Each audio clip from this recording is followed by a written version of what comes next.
Sidney Poitier was so much more than a film legend. He is revered, not just because of what he did on screen, but also because of his tremendous impact off screen as a champion of civil rights. We believe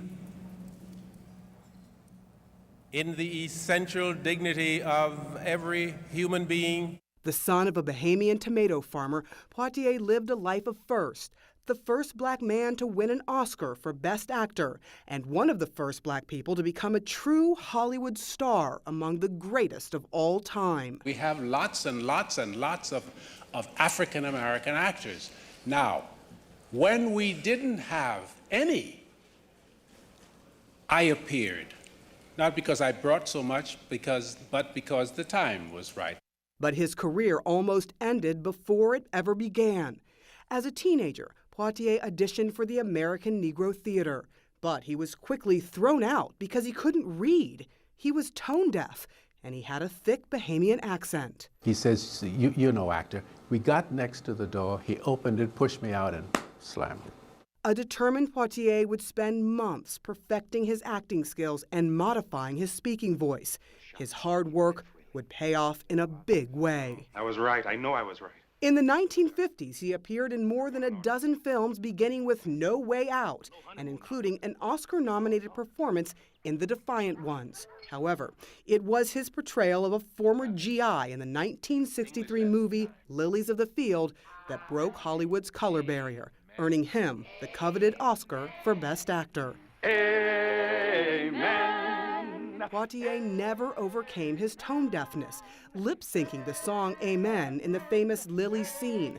The songwriter, Chester Hairston, actually did the singing. Poitier was considered a bankable star in 1967, starring in the landmark film To Sir with Love. Those kids are devils incarnate, huh? I've tried everything. Playing characters that would force audiences to confront racial prejudices. They call me Mr. Tibbs.